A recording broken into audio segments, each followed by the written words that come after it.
warahmatullahi wabarakatuh. Alhamdulillahi rabbil alamin. Wabihi nasta'in wa ala umuri dunya waddin. Salatu wassalamu ala asrafil anbiya'i wal mursalin. Sayyidina wa maulana Muhammad wa ala ali Sayyidina Muhammad. Asyhadu an la ilaha illallah wa asyhadu anna Muhammadar Rasulullah. Raditu billahi robba wa bil islami dina bi Muhammadin nabiyya wa rasula. Rabbi zidna ilma wariyuhna fahma. Amin amin ya Allah ya rabbal alamin.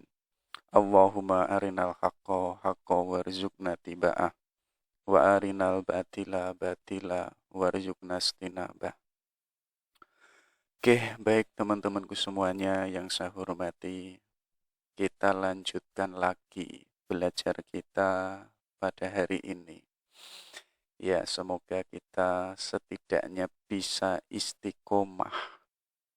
Jadi apapun itu kebaikan, kalau kok kita tidak mengistiqomahkan, ya artinya kebaikan itu nggak ada nilainya. Tapi kok kita sedikit-sedikit kebaikan itu, walaupun levelnya itu kecil, tapi kok kita bisa mengistiqomahkan, itu nanti kebaikan yang levelnya kecil itu pun lama-lama akan menjadi besar. Ya, jadi banyak hal, terutama dalam pendidikan, terutama dalam studi tasawuf, yang terpenting itu adalah keistiqomahan. Bahkan agama pun juga mengajarkan, ayo kita istiqomah. Karena apa? Karena istiqomah inilah yang membentuk karakter kita. Kayak teman-teman itu tiap hari sedekah, tiap hari sholat, apalagi tiap hari berbuat baik misalkan. Lalu kalau itu kita bisa istiqomah, itu secara tidak langsung akan membentuk habit kita sebagai manusia yang itu punya karakter yang baik. Jalannya dengan apa? Jalannya dengan pelatihan senantiasa melakukan nanti agar kita itu bisa istiqomah. Tapi teman-teman jangan salah persepsi. Jadi ada yang mungkin menganggap adanya kita melakukan sesuatu, amalan sesuatu, kemudian kita mendapatkan wow, ya kalau dalam bahasa sufi itu mendapatkan karomah. Yang kita kejar itu bukan itu. Itu kan pernah disinggung oleh Robi'ah Al-Adawiyah waktu debat sama Hasan Al-Basri. Jadi Hasan Al-Basri ini mengajak karena Hasan ini tahu bahwa Robi'ah ini seorang sufi yang mahabbahnya tinggi dengan Allah. Dan Robi'ah ini orang yang itu levelnya itu pun dianggap sudah derajatnya itu tinggi. Nah, Hasan Al-Basri itu ingin ngecek, ingin ngajak sama Robi'ah, wahai Robi'ah, ayo kita sholat di atas langit. Jawabannya Robi'ah simpel. Oke, saya mau, tapi saya pengen sholat di atas langit itu di atas pasar. Biar semua orang-orang pasar itu tahu kalau kita berdua itu orang soleh atau orang yang itu dekat sama Tuhan. Nah, Sufi dua ini waktu jalan ke pasar, ya ingin membuktikan karomah-karomahnya. Kemudian Robi'ah ini menegaskan, wahai Hasan, apakah yang kamu anggap bisa sholat di atas langit atau di atas awan itu sesuatu yang wow, sesuatu yang luar biasa? Ya, jadi belum dijawab Hasan, kemudian Robi'ah pun menjawabnya. Yang luar biasa itu bukan demikian, bukan sholat di atas langit, atau bukan sholat di atas sungai atau lautan, enggak. Itu enggak penting. Yang penting apa? Yang penting keistiqomahan kita untuk agar bisa selalu mahabbah dengan Tuhan. Jadi ayo kita mulai melakukan yang baik-baik, dan kebaikan itu ayo kita wujudkan menjadi kebaikan yang istiqomah apapun itu. Kalau itu kebaikan, insya Allah itu akan membentuk jiwa kita, akan membentuk habit kita. Kayak tadi teman-teman senantiasa yang namanya menyikapi perilaku-perilaku dengan kebaikan. Loh, itu nanti yang mulanya memang sulit, mulanya memang tersakiti, ya rasanya kan gak enak. Memulai yang itu belum menjadi habit kan rasanya susah sekali. Tapi kalau kita itu senantiasa melakukannya, nanti efeknya pada jiwa kita. Jiwa kita itu terbentuk menjadi jiwa yang baik. Makanya katanya Al-Ghazali apa? Kalau jiwa kita ini sudah baik, otomatis yang keluar praksis dalam kehidupan kita pasti pun juga sesuatu yang baik. Kenapa kok demikian? Karena tolak ukurnya perilaku kita ini baik atau tidak, indikatornya itu ada di jiwa. Makanya apa? Untuk membentuk jiwa, yang jiwa ini habitnya itu habit yang baik, maka apa? Ayo kita latih dengan berperilaku yang baik, yang itu untuk senantiasa agar kita itu bisa istiqomah termasuk dalam belajar ini. Ayo kita istiqomahkan. Jangan cari yang namanya wow atau sesuatu yang luar biasa, enggak. Kita cari yang namanya dengan istiqomah ini, kita step by step untuk selangkah, setidaknya satu langkah atau dua langkah. Hidup kita itu semakin dekat sama Tuhan. Jadi kebaikan apapun yang itu sudah kita istiqomahkan, kok menjadikan kita jauh sama Tuhan, ya artinya itu ada yang salah. Mungkin prosesnya kurang benar. Ya, kayak teman-teman ngikuti kajian ini, kok semakin jauh sama Tuhan, ya sudah, besok-besok nggak usah dengerin, besok-besok nggak usah ikut. Karena apa? Karena malah menjadikan teman-teman jauh sama Tuhan. Makanya apa? Harusnya kebaikan yang kita wujudkan, kita istiqomahkan, entah itu belajar, entah apapun itu dalam kehidupan, entah itu dalam muamalah sosial dengan masyarakat, dengan orang lain, ayo kita jadikan kebaikan itu satu langkah atau dua langkah, lebih-lebih langkah yang banyak, yang itu apa? Semakin hari kita itu semakin mahabbah dengan Tuhan, ya. Jadi muaranya, finalnya, itu ketemunya, itu adalah Tuhan. Jadi kalau masuk ke dalam dunia sufi lagi, sebagaimana tadi Robiah, yang kita tuju itu bukan surga. Yang kita tuju pun juga bukan neraka, melainkan apa? Satu-satunya yang kita tuju, yaitu adalah Tuhan. Jadi apa? Realitas kehidupan kita, sejak kita bangun nanti kita tidur lagi, ayo jadikan itu cara berpikir kita, perilaku kita, dan lain sebagainya. Kita arahkan semuanya yang finalnya itu adalah Tuhan. Kalau kita sudah menemukan Tuhan, atau kalau kita sudah mahabbah sama Tuhan, kalau dalam bahasanya Yazid Al-Bustami apa? Kalau kita sudah menyatu atau itihad dengan Tuhan, artinya apa? Tuhan sudah kita dapatkan.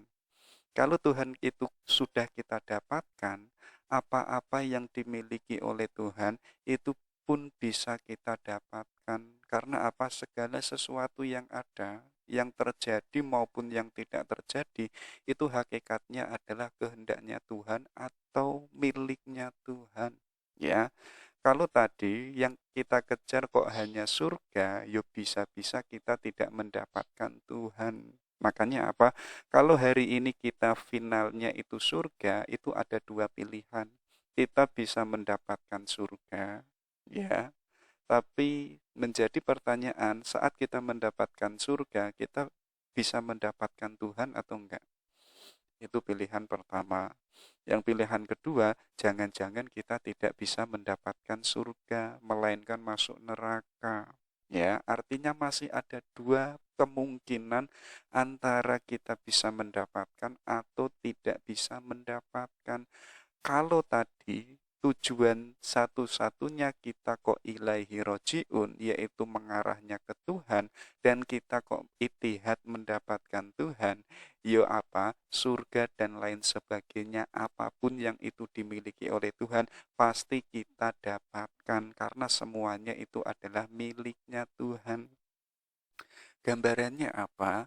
Gambarannya kayak teman-teman itu ngejar cewek, ya, naksir dan lain sebagainya. Saat nembak diterima, itu kan semua apa yang dimiliki oleh si ceweknya itu, baik hidupnya, baik apapun itu kan diserahkan semua sama si cowoknya, ya kan? Bahkan si cowoknya pun juga sama ketika didapatkan oleh si cewek yang kemarin tidak mendapatkan apa-apa, hidupnya kurang sempurna, sekarang dengan mendapatkan si dia, hidup sekarang itu sudah sempurna. Karena apa? Saling melengkapi.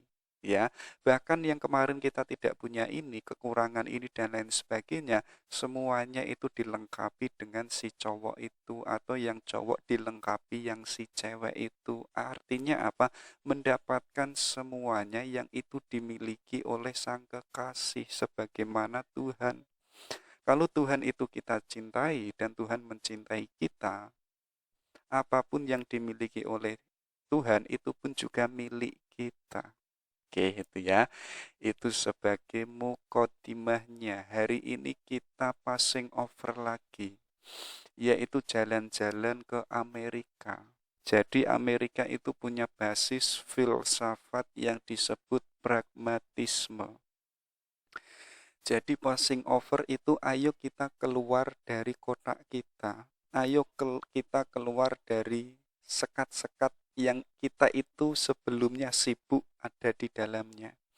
Kalau teman-teman hari ini misalkan kok madhabnya A, sektenya A, dan lain sebagainya, saya nggak menyebutkan sektenya ya. Sibuk di dalam ranah situ, ayo kita passing over, keluar dari sekte itu, keluar dari madhab itu. Keluar bukan berarti kita melepaskan sekte kita, melainkan apa? Kita mencari wawasan yang itu belum pernah kita baca. Kita mencari pengetahuan yang itu belum pernah kita kaji.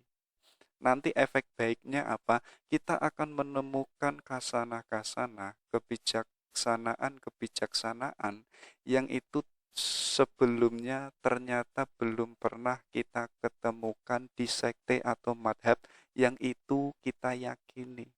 Ya, artinya apa? Ternyata nanti kita akan sadar di luar sana pun ada banyak hikmah, ya.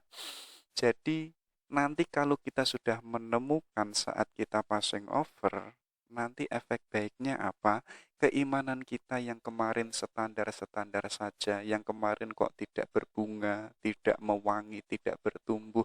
Sekarang saat kita sudah lama passing over keluar kota, sekarang sudah mendapatkan udara-udara yang segar, mendapatkan kebijaksanaan-kebijaksanaan yang baru. Kemudian ayo kita pulang, ayo kita kembali ke sekte atau madhab kita dengan membawa koper-koper, dengan membawa kasanah-kasanah, ya. Artinya apa? Keimanan kita itu yang kemarin stagnan, sekarang itu semakin bertumbuh, semakin berbunga. Kalau memakai kacamatanya Nasr, keimanan kita itu semakin segar. Makanya apa? Teman-teman kalau keimanannya itu pengen segar, senantiasa itu bertumbuh, ya jalannya itu passing over. Rihlah, ya. Bukan berarti kita traveling membutuhkan dana ini, membutuhkan tenaga, harus ke sini, harus kemana, nggak perlu itu. Itu memang perlu, tapi yang lebih simpel apa? Ayo kita memperluas wacana keilmuan kita. Ya, biar kita itu bisa melihat realitas dunia. Di antara manfaatnya apa? Kita nggak mudah kaget, kita nggak mudah marah, ya. Kenapa hari ini kok ada orang sedikit-sedikit kaget, sedikit-sedikit marah, ya. Problemnya satu, orangnya kurang ilmu, orangnya kurang membaca, kurang belajar, ya. Di antaranya tadi, orangnya pun juga kurang passing over. Makanya ada gagasan-gagasan yang itu ada yang ada dari luar kemudian masuk ke dalam sektenya, wah kemudian geger, membuat kajian-kajian full 1 tahun membahas pragmatisme, ya hanya dibahas saja, aktualisasinya nggak ada. Ya, karena apa? Ya karena kaget tadi dan dianggap itu mengancam dan dianggap itu akan apa namanya merusak akidahnya. Enggak, ya. Jadi channel ini kan banyak sekali mengangkat tema-tema yang itu keluar mainstream, ya, ateisme, naturalisme, apalagi pragmatisme, ada juga positivisme dan lain sebagainya. Yo nanti kita akan ngangkat Karl Marx, ngangkat Sartre, ngangkat apa Derrida, nanti insya Allah nanti ngangkat juga Rousseau. Lu itu kan pemikiran-pemikiran kiri semua, ya. Ya kalau kita ilmunya nggak tambah, ya tadi artinya kita kaget merasa bahwa gagasan-gagasan itu menjadi ancaman akidah kita, ya. Kenapa demikian ya? Karena kita problemnya kita nggak mau menambah wawasan, kita nggak mau belajar, dan kita nggak mau passing over. Jadi kalau kita senantiasa passing over, menambah wawasan, gagasan apapun yang itu dari luar masuk ke dalam, ya kita santai-santai saja. Ya, karena kita sudah membahasnya, kita sudah mempelajarinya, dan kita tahu mana yang itu positif dan kita tahu mana yang itu negatif. Yang namanya kasanah itu kan macam-macam. Tugas kita apa? Tugas kita itu mengambil mana yang itu baik dan mana yang itu bajik, ya. Dan kita yang mengambil yang itu sesuaikan juga dengan porsi proporsional hidup kita, ya. Banyak kan ilmu yang kita dapatkan yang ternyata nggak relevan dengan hidup kita, ya. Artinya apa? Percuma. Kalau tadi memakai kacamata pragmatisme, ya ilmunya itu meaningless, ilmunya konyol, nggak ada manfaatnya. Kalau nggak ada manfaatnya, nggak usah dipelajari.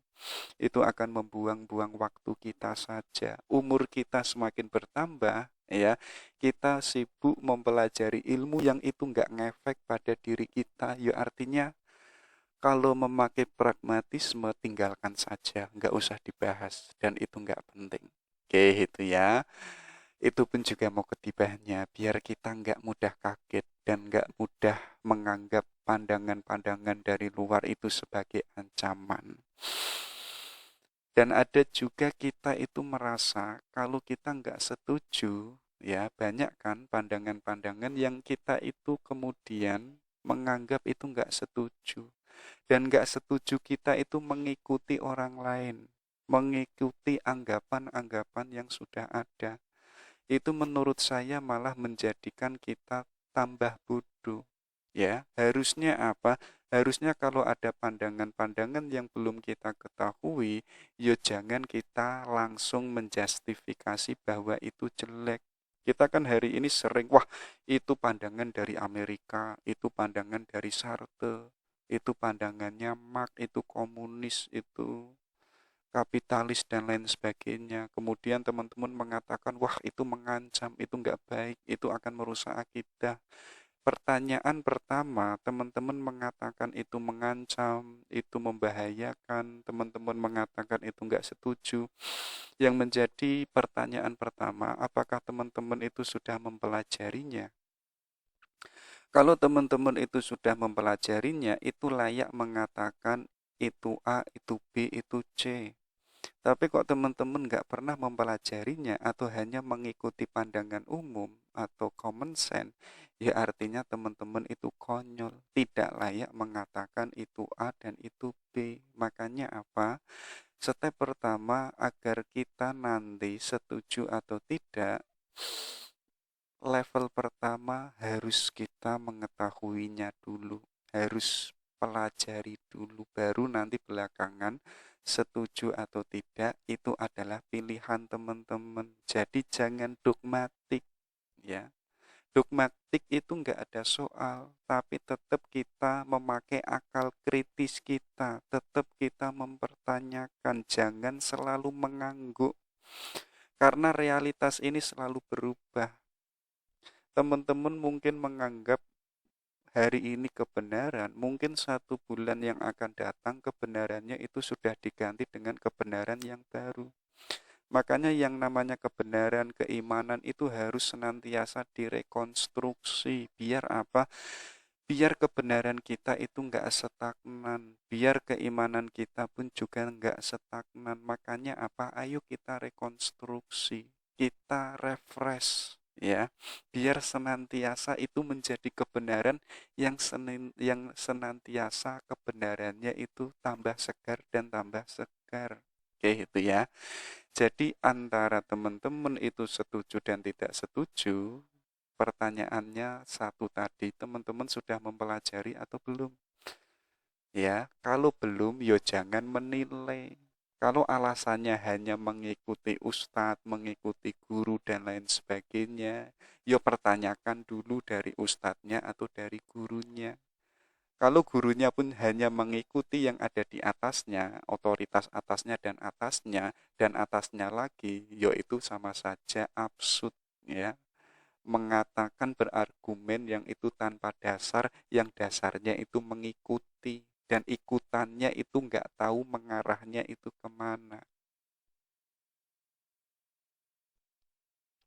Oke, itu ya. Hari ini kita coba lari ke Amerika, yaitu melihat salah satu pandangan yang sangat terkenal sekali, yaitu pragmatisme. Kenapa hari ini Amerika sangat maju? Baik teknologi, baik itu pengetahuan, ya, baik itu media, baik itu kerja dan lain sebagainya, perusahaan, industri, ya karena memakai kacamata pragmatis. Mungkin ini bisa dikomparasikan dengan Jawa. Kenapa kok Indonesia, termasuk Jawa, itu kok sulit maju-maju dan lain sebagainya, teknologinya nggak maju, keilmuannya pun juga hanya itu-itu sejak dulu, bahkan degradasi, bahkan menurun, bahkan penemuan-penemuannya pun juga nggak maju-maju. Mungkin ada cara pandang yang berbeda, ya. Kalau teman-teman itu jeli, Jawa itu kan sifatnya mistis, sifatnya itu irfaniyah, yaitu apa? Yaitu mengarahnya ada di dalam diri. Kalau Amerika berbeda, Amerika itu harus ada fungsi konkretnya. Kalau itu nggak ada fungsi konkretnya, tinggalkan saja, karena itu tidak menguntungkan sosial, tidak menguntungkan negara. Berbeda dengan Jawa atau wilayah-wilayah timur yang itu mengarah ke dalam diri. Jadi identik dengan yang namanya pembersihan jiwa, pembentukan moral, yang dimana ilmu yang itu dari luar itu masuk ke dalam. Kalau itu Eropa atau Barat, orangnya itu mengejar keluar, mengejar sampai mendapatkan ilmu.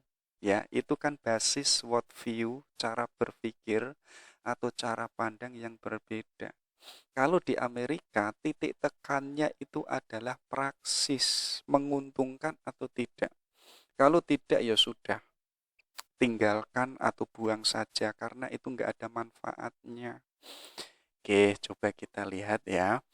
Apa itu pragmatisme? Kita masuk dulu ke istilah biar kita punya pandangan, biar kita punya asumsi dulu. Jadi pragmatisme ini berasal dari kata Yunani yang itu disebut pragma, yang berarti itu action atau praksis. Jadi pragma ini adalah suatu perbuatan atau tindakan. Jadi teman-teman melakukan misalkan ngopi, yo itu pragma. Teman-teman apalagi belajar yang itu secara praktis, secara tindakan, itu pun juga disebut pragma. Atau bisa juga kayak teman-teman yang itu mengidam-ngidamkan ceweknya anaknya Pak Lurah, ya, sampai mendapatkan si dia, sampai berbuat baik sama dia, sampai melamar dia, apalagi sampai menikahi dia, yaitu artinya pragma. Ada yang namanya perbuatan dan tindakan. Tapi kok teman-teman hanya naksir saja, hanya nostalgia malam-malam nggak bisa tidur, membayangkan wajahnya, cantik matanya, indah bibirnya, tapi tidak action, ya, tapi tidak melakukan apa-apa, ya artinya itu pragma, artinya itu meaningless, tidak merubah sesuatu yang itu hanya menempel di otak kita dan hati kita. Jadi hanya naksir, hanya jatuh cinta. Makanya kan kita kan mendapati cinta itu butuh pengorbanan, apalagi cinta itu butuh pembuktian. Loh, itu adalah wilayah-wilayah pragmatis, ya. Tapi kok teman-teman hanya sebatas cinta, hanya sebatas rindu, hanya sebatas naksir, ya itu bukan pragma. Itu hanya berhenti pada wilayah hati atau wilayah ide. Kalau itu berhenti di situ, itu tidak akan menguntungkan kita.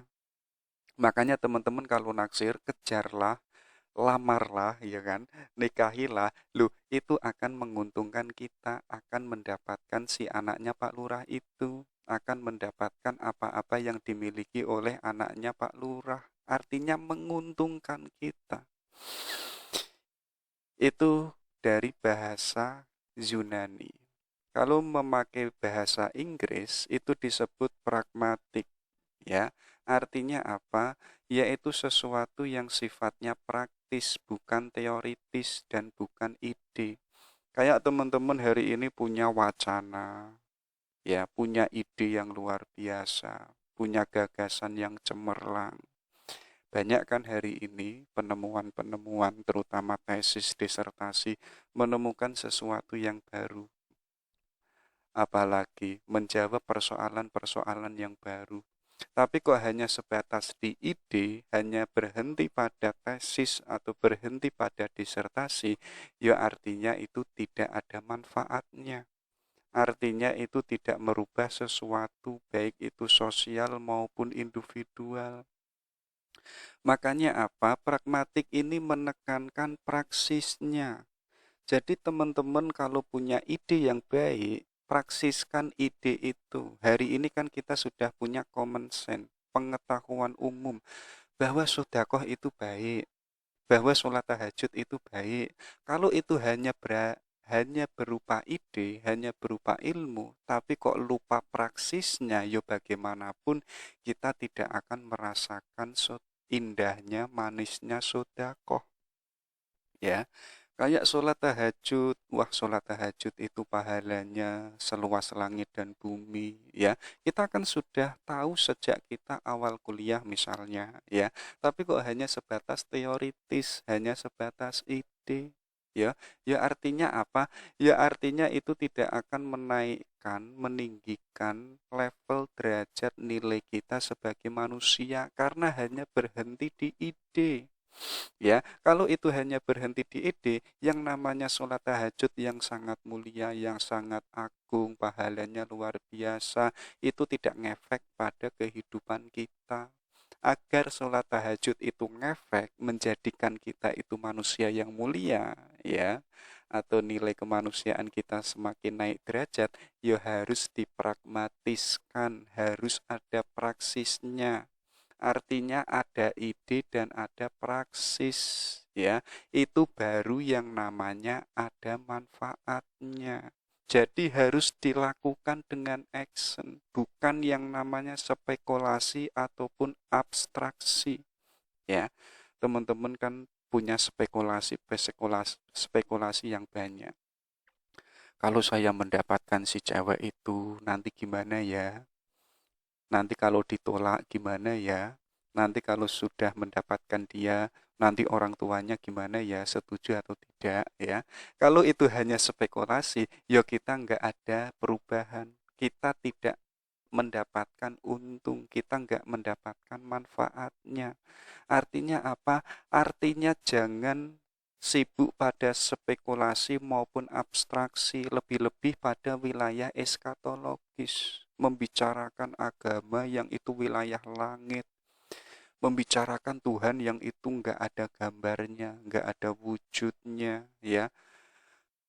Iya, memang eskatologis itu dalam ranah agama itu diimani. Kalau itu tidak ngefek pada tindakan, tidak ngefek pada action maupun praksis, ya itu nggak ada gunanya, itu nggak ada manfaatnya. Ya, itulah yang disebut pragmatik dalam bahasa Inggris. Dan pragmatisme itu di belakangnya ada imbuhan isme. Kalau itu ada imbuhan isme, artinya itu sudah menjadi suatu aliran, ajaran maupun paham. Banyak kan kita sudah mempelajari positivisme, ateisme, apalagi agnostisisme, teologisme misalkan. Itu kan ada imbuhan isme-ismenya. Kalau itu sudah isme, itu sudah menjadi ajaran, itu sudah menjadi paham. Jadi sudah membentuk suatu norma yang itu mungkin dijadikan ideologi. Kalau itu negara, yaitu ideologi negara. Contohnya kalau di Indonesia itu disebut yang namanya Pancasila. Oke, itu ya. Dan pragmatisme ini memandang kriteria agama, ajaran, konsep, dan keilmuan, ya, lain sebagainya itu dikatakan benar apabila semua tadi itu mengandung faedah dan manfaat. Jadi agama itu benar atau tidak, itu indikatornya ada manfaatnya enggak untuk manusia.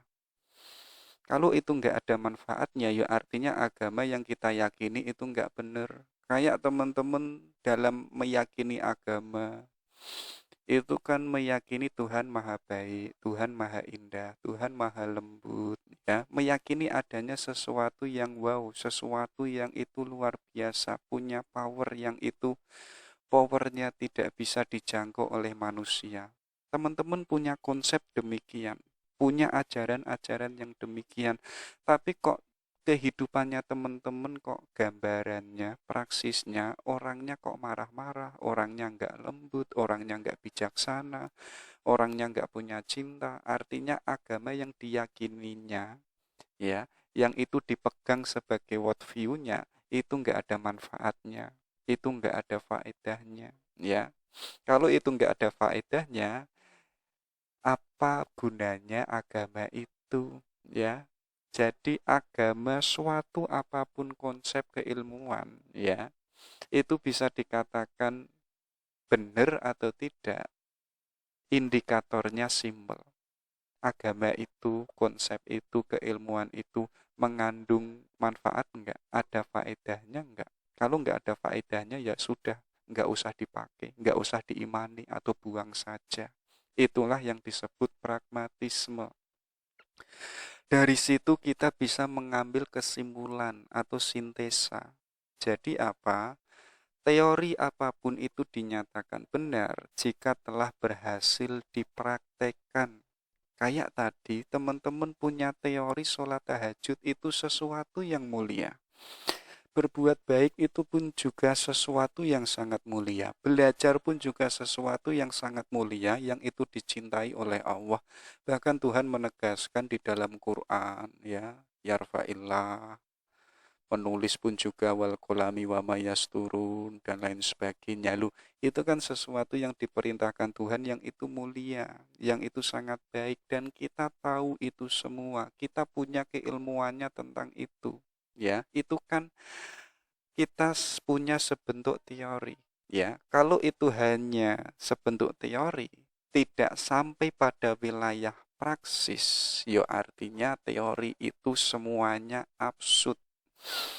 Ya, kayak teman-teman tahu tahajud tapi nggak tahajud, tahu yang namanya Tuhan itu maha baik, maha indah. Kita meyakini itu, tapi hidup kita marah-marah, hidup kita kok sering gosip misalkan, sering menjatuhkan orang, ya artinya keyakinan kita atau agama yang kita yakini artinya agama yang itu tidak ngefek pada kehidupan kita. Kalau itu nggak ngefek, ya artinya kita pindah agama saja. Kita mencari agama yang itu lebih relevan, yang itu punya manfaat, dapat membentuk hidup kita yang itu jauh lebih baik.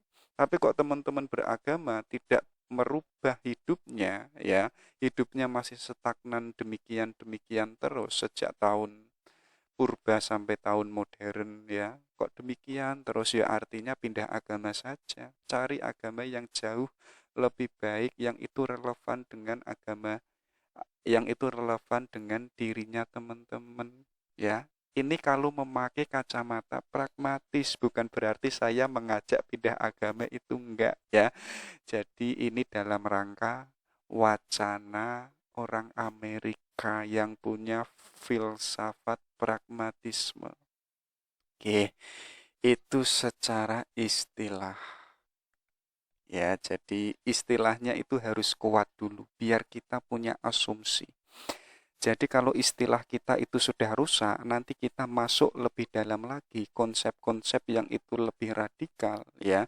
Kalau sejak awal istilah kita masih kabur, ya tidak jelas, ya artinya nanti ke depannya, ya, yaitu pun juga akan merusak konsep-konsep selanjutnya. Makanya istilah ini penting sebagai asumsi, sebagai dasar. Kalau sudah kita mengetahui ini, baru kita masuk yang agak lebih dalam lagi, yaitu apa? Yaitu world view pragmatisme. Jadi di Amerika itu terkenal sekali filosof namanya Charles Peirce, ya. Jadi beliau ini orang Amerika, orang pertama yang mencetuskan paham pragmatisme, ya. Jadi orang pertama yang mendirikan paham pragmatisme. Nanti beliau ini punya sahabat yang itu namanya William James, ya. Jadi kabarnya itu Charles Peirce itu nulis banyak dan tulisannya itu nggak selesai. Nanti yang menyelesaikan itu sahabatnya, yaitu William James. Katanya beliau apa? Jadi ide, gagasan apapun itu, ya, itu menjadi penting atau tidak penting, itu terletak pada tindakannya. Yang penting itu bukan pada ide, bukan pada gagasan. Yang terpenting itu apa? Tindakan, praksisnya. Ya, hari ini teman-teman punya ide macam-macam, punya gagasan macam-macam, bahkan gagasan tentang Tuhan demikian-demikian, punya perspektif filsafatnya A, B, dan lain sebagainya. Katanya Charles Peirce itu nggak penting. Yang penting apa? Yang penting itu tindakanmu. Ya, kalau pengetahuanmu itu banyak, tapi tindakanmu itu amoral, ya itu sama saja. Ya, pengetahuan keilmuan kita itu banyak, tapi perilaku kita sering menyakiti orang lain, sering menjatuhkan, menzolimi orang lain. Yaitu apa? Yaitu teman-teman yang itu misalkan ustadz, misalkan ilmunya banyak, tapi gaya hidupnya kayak demikian, ya artinya keilmuannya itu nggak penting. Ya, yang penting apa? Yang penting itu tindakan. Kalau memakai bahasa agama, yang penting itu adalah akhlak kita. Perilaku kita itu jauh lebih penting. Jadi gagasan sehebat apapun, ya, itu semuanya katanya Charles Peirce itu nggak penting. Yang penting apa? Yang penting itu tindakan moral kita, baik atau tidak. Lebih-lebih apa? Lebih-lebih ide gagasan itu membawa pengaruh dalam efek kehidupan kita. Ya, kayak teman-teman tadi mengetahui sedekah. Sedekah itu mulia. Teman-teman tiap hari itu sedekah. Tiap hari teman-teman kalau di bank ijo, ya, melihat ada orang minta-minta kemudian langsung memberinya, ya, dan teman-teman sebelumnya tahu ide bahwa sedekah itu mulia, ya artinya apa? Ide dan gagasan yang mulanya nggak penting, ya, ketika teman-teman itu ada praksisnya, itu ide-ide yang kemarin nggak penting, ya, nggak ada gunanya, sekarang itu menjadi sesuatu yang penting. Karena apa? Karena dibarengi dengan tindakan. Oke, itu ya. Maka apa yang benar itu adalah yang konkret, Dan kebenaran itu adalah korespondensi antara ide dan fakta. Jadi kebenaran itu bukan sesuatu yang ada di otak kita, bukan sesuatu yang abstraksi yang awal tadi kita sebut ya, bukan sesuatu yang sifatnya itu nggak nampak, itu nggak penting semuanya. Yang penting itu yang kelihatan. Jadi teman-teman mengatakan bahwa Tuhan itu demikian dan lain sebagainya. Pertanyaannya konkret nggak itu? Kalau nggak konkret itu nggak ada manfaatnya. Lebih-lebih misalkan ditanyakan, iya kamu mengatakan demikian, tapi praksis hidupmu bagaimana? Kalau praksis hidupmu kok hancur, berantakan, ya nggak ada bedanya dengan orang ateisme. Ya, jadi yang penting itu bukan abstraksi, ya, bukan sesuatu yang abstrak atau sesuatu yang non material, itu semuanya nggak penting.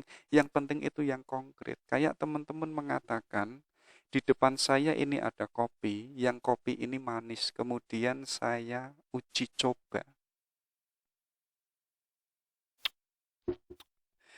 Ketika saya uji coba, ternyata kopinya ini manis. Artinya apa? Ini barang konkret yang saya uji dan secara tidak langsung saya menemukan kebenarannya dan saya bisa mengambil sintesa, oh ternyata benar kopi yang ada di depan saya ini adalah kopi yang manis. Ini jauh lebih menguntungkan daripada teman-teman bahas jauh-jauh ya, diskusi 1 jam, 2 jam, ya kan banyak kan sekali seminar-seminar itu memakan 3 jam, memakan 2 jam, membahas radikalisme, membahas kapitalisme, komunisme, ya, dan lain sebagainya.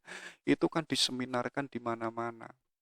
Tapi apa? Tapi representasinya, tindakan secara konkret, secara empiris, itu representasinya nol. Artinya apa? Artinya seminarnya itu omong kosong, nggak ngefek, nggak ada manfaatnya. Jadi seminarnya itu dikatakan itu nggak benar, itu semuanya absurd. Untuk seminar ini, ketika misalkan membahas radikalisme komunisme, itu bisa dikatakan seminar yang benar ketika itu mengandung tindakan yang konkret. Ya, kalau hanya seminar-seminar saja, itu belum bisa dikatakan benar. Makanya teman-teman itu kan merasa bangga ketika mengikuti seminar nasional, seminar internasional, ya itu kan bangga dan teman-teman menganggap itu adalah suatu wacana kebenaran.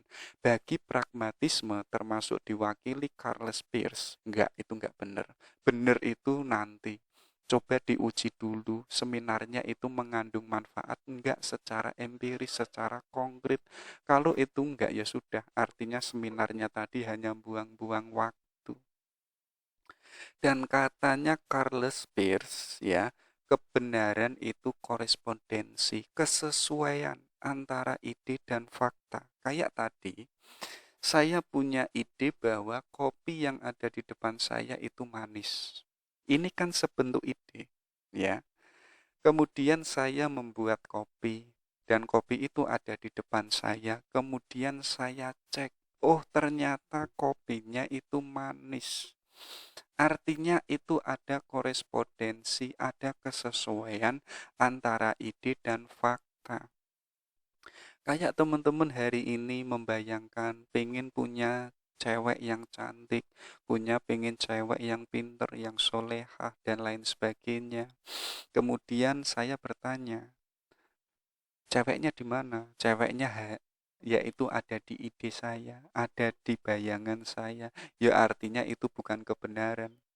Artinya itu bukan suatu kebenaran yang itu korespondensi itu bukan karena hanya berhenti pada di ide, hanya berhenti pada konsep. Nah, bagi Charles Peirce ya, kebenaran itu bisa dianggap benar antara ide dan fakta itu bersesuaian, ya. Kayak teman-teman mengimani adanya Tuhan, ya. Tuhan itu maha lembut. Teman-teman itu praksis hidupnya orang yang lemah lembut. Tuhan itu maha cinta. Teman-teman praksis hidupnya itu mencintai sesama manusia. Ya artinya itu adalah keimanan yang korespondensi dan itu dianggap sebagai suatu kebenaran. Oke, itu ya. Ada juga dari William James. Ini adalah sahabatnya Charles Peirce, ya. Jadi William James ini adalah filsuf Amerika. Jadi kabarnya beliau ini pernah kuliah di Harvard dan di Jerman. Jadi saat di Jerman beliau ini ngambil studi psikologi. Ya, jadi ngambil yaitu tentang mental, tentang kejiwaan. Nanti setelah dari Jerman beliau pulang ke Amerika dan menjadi dosen di Harvard. Itu William James. Jadi katanya beliau apa? Benar dan salah ya itu terletak pada akibatnya, terletak pada konkretnya. Ini sebenarnya melanjutkan dari gagasan sahabatnya tadi, ya. Jadi benar salah itu jangan berhenti pada ide, jangan berhenti pada gagasan, ya. Kalau itu masih di ide, masih di gagasan, itu jangan buru-buru mengatakan benar. Coba dicek dulu efeknya bagaimana, ada akibatnya enggak. Kalau enggak ada ya sudah, artinya itu sesuatu yang salah. Dan beliau ini mengatakan pengetahuan itu tidak pernah benar. Jadi pengetahuan itu netral. Pengetahuan itu menjadi benar atau menjadi tidak benar ya apabila itu ada efek, ada praksisnya.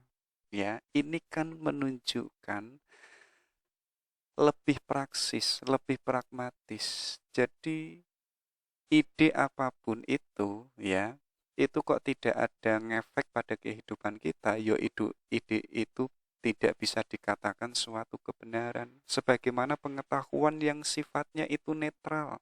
Ya, kayak hari ini teman-teman mengetahui ilmu A, ilmu B, dan lain sebagainya. Loh, itu tidak semuanya benar. Nanti bisa dikatakan benar, ya, ketika apa? Ada efek dalam praksis hidup kita. Ya, contohnya banyak. Kayak teman-teman mengatakan bahwa madhab A ini adalah madhab yang paling benar loh ya. Yang itu punya semboyan moderat, yang itu punya semboyan tasamuh. Coba dicek perilakunya itu tasamuh atau enggak, perilakunya itu moderat atau enggak. Kalau itu bertolak belakang, ya artinya madhab itu tidak benar. Artinya madhab itu apa? Meaningless. Nah, benar tidaknya itu ada efek pada perilakunya. Yaitu apa? Kalau katanya Charles Peirce tadi, yaitu yang itu bisa kita lihat secara konkret ya. Kayak teman-teman itu misalkan Tuhan itu demikian-demikian, ya, itu kan sesuatu yang eskatologis. Yang menjadi pertanyaan itu bukan Tuhan yang demikian-demikian. Yang menjadi pertanyaan besar, ya kalau kamu sudah mengimani Tuhan yang demikian, lalu kamu bagaimana? Lalu terus kamu mau kemana? Terus tujuanmu mau apa? Itu jauh lebih penting. Oke, itu William James. Kalau John Dewey, ya. Jadi beliau ini juga seorang filsuf pragmatik, ya. Tapi beliau ini lebih suka memakai istilah yaitu instrumentalisme. Ya. Jadi ini nanti sangat mempengaruhi dunia pendidikan. Jadi apa namanya? Pengaruhnya besar John Dewey ini dalam wilayah dunia pendidikan. Dan beliau ini pernah ngajar di Universitas of Chicago dan pernah ngajar juga di Columbia. Dan beliau pun nanti kabarnya teman-teman baca autobiografinya kalau nggak salah, beliau pun juga ngisi kajian di beberapa negara, termasuk pernah ngisi ceramah di Cina, ngisi juga di Jepang, ngisi juga di Turki, bahkan ke Meksiko, bahkan ngisi di Rusia. Ya, jadi kalau keilmuannya itu sudah wow, sudah mantap dan luar biasa dan diakui oleh negara, yaitu ya diundang.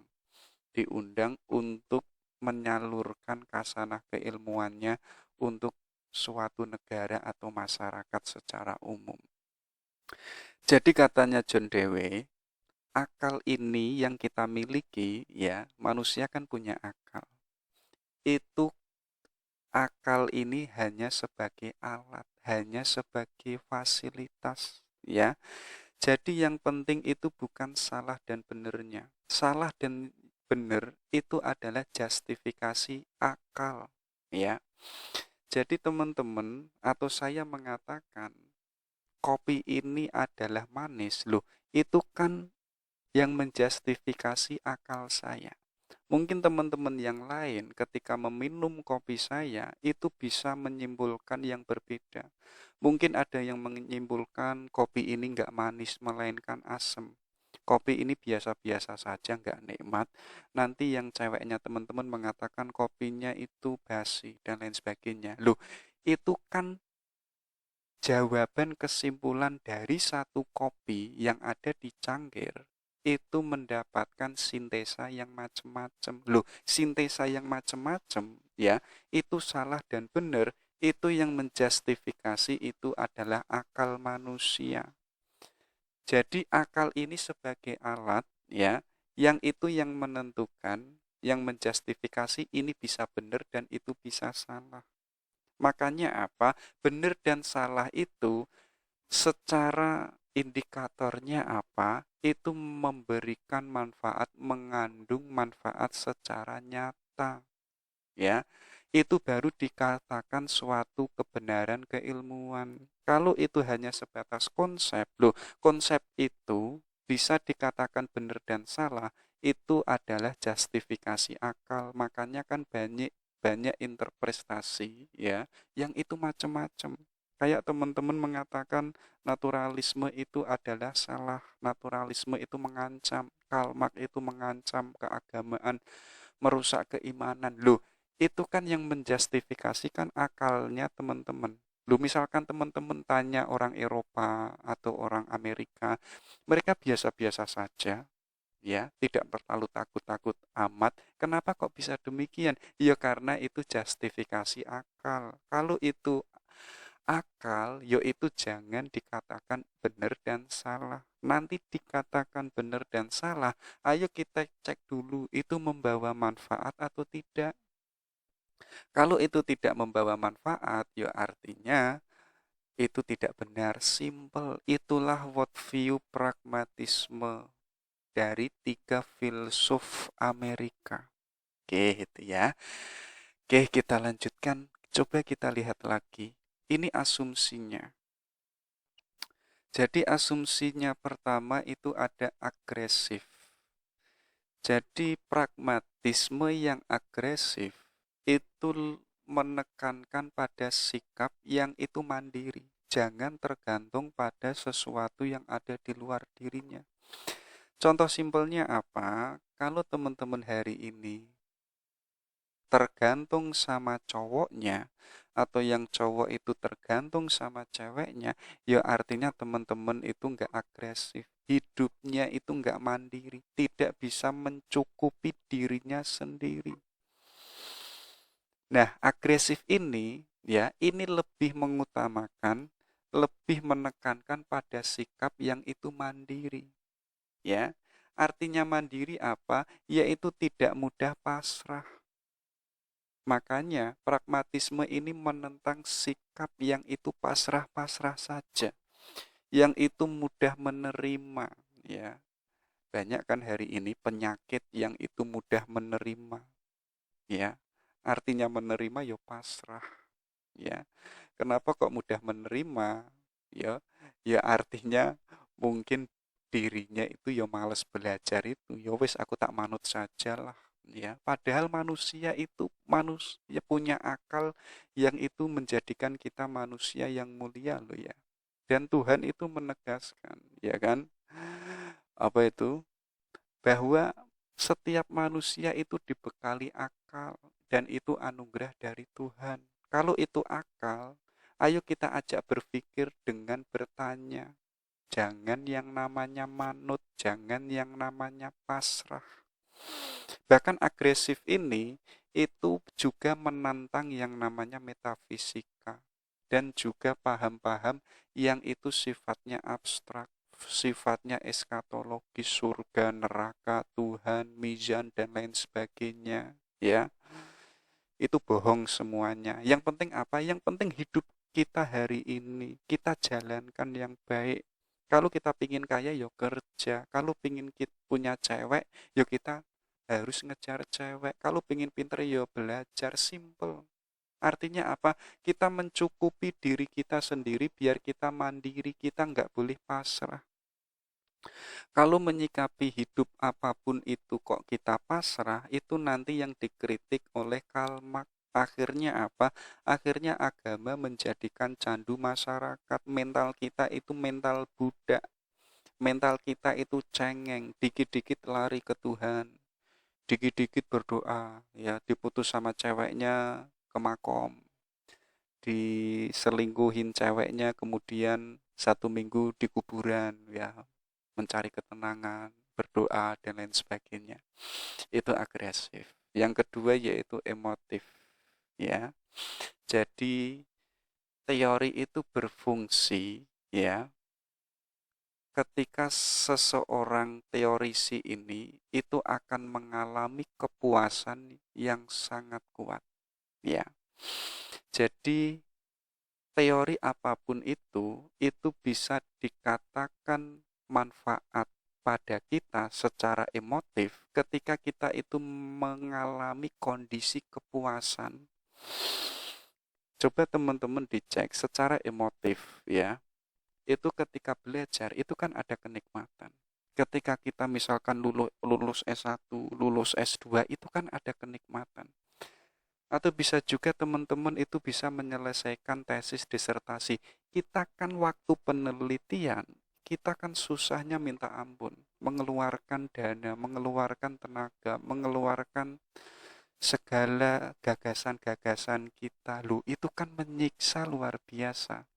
Dan kita akhirnya itu bisa menyelesaikan tesis dan disertasi.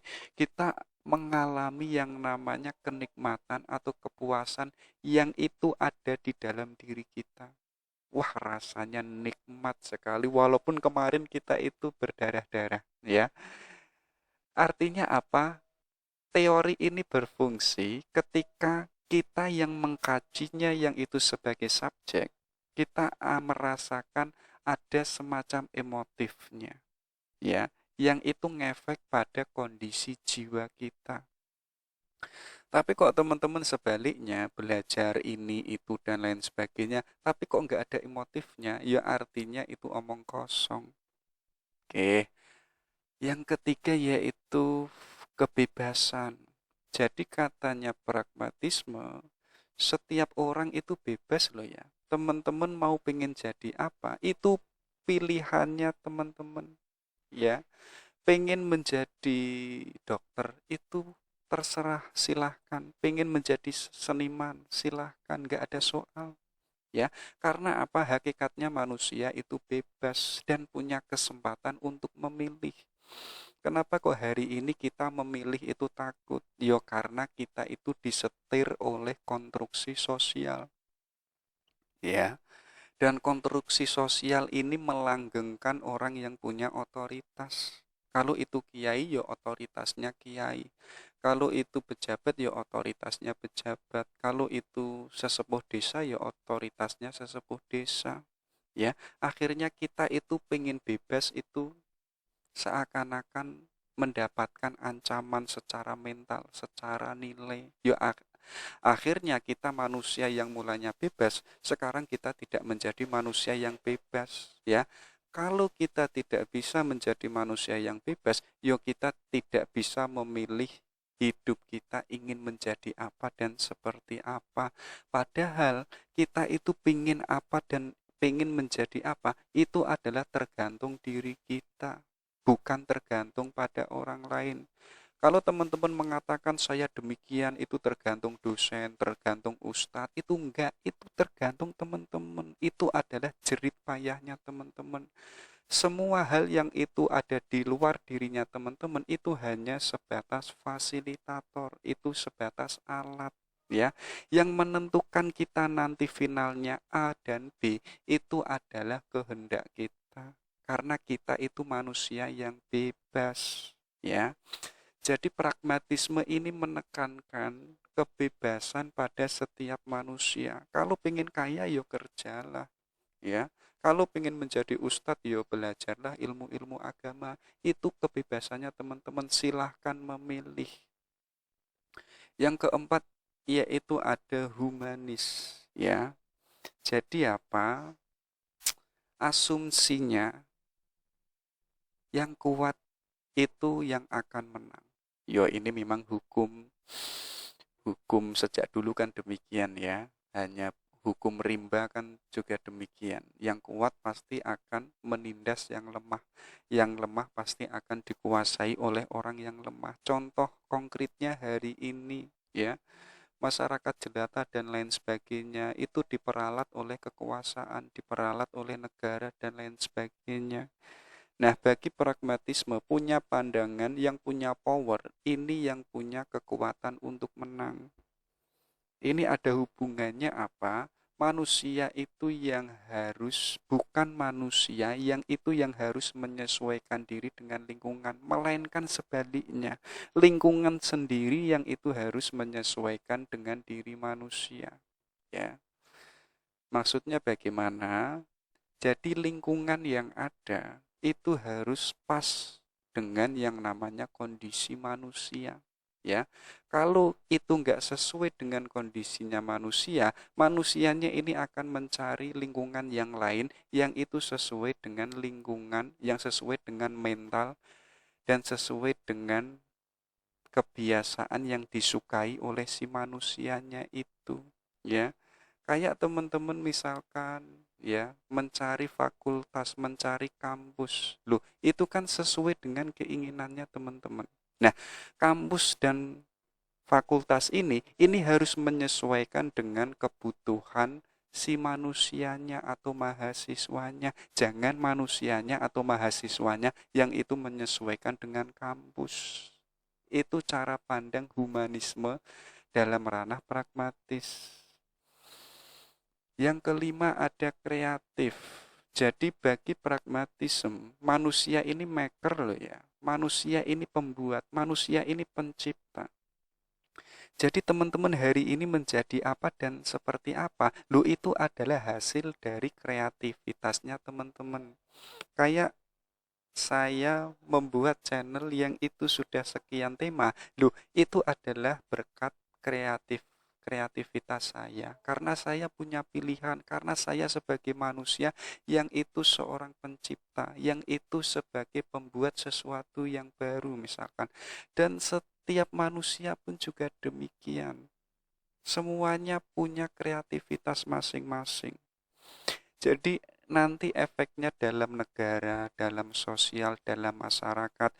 Masyarakat yang itu A, yang itu B, negara yang itu demikian, punya ideologi demikian. Loh, itu tergantung si manusianya, tergantung masyarakatnya. Karena manusia ini adalah makers, ya. Manusia ini adalah yang menciptakan. Yang terakhir yang itu disebut instrumentalisme. Jadi apa? Segala realitas yang ada, ini semuanya adalah instrumen bagi manusia. Ya, untuk apa? Yaitu untuk menemukan tujuannya. Teman-teman hari ini tujuannya mau kemana? Ya, dan realitas ini adalah fasilitas untuk jalan teman-teman menemukan tujuan hidupnya. Kalau teman-teman itu ingin menemukan tujuan hidupnya itu adalah pengen menjadi seorang ahli hukum, seorang lawyer, yo realitas ini sudah menyiapkannya, yaitu berupa kampus, berupa fakultas. Jadi masuklah ke sana dan kejarlah tujuan hidupnya. Itulah yang disebut instrumentalisme. Kayak gitu ya. Itu asumsi pragmatisme. Jadi ada agresif, ada emotif, ada kebebasan, ada human, ada kreatif, dan ada instrumentalisme. Oke, ini loh kebenaran. Kalau tadi world view dan asumsi, sekarang adalah kebenaran pragmatisme. Jadi katanya William James, beliau ini punya buku judulnya The Meaning of the Truths, ya. Jadi katanya beliau apa? Nggak ada kok sesuatu yang mutlak, yang benar selalu itu nggak ada. Ya, benar hari ini, sesok yo benar, kemarin yo benar, tahun depan yo benar. Nggak ada yang namanya kebenaran mutlak.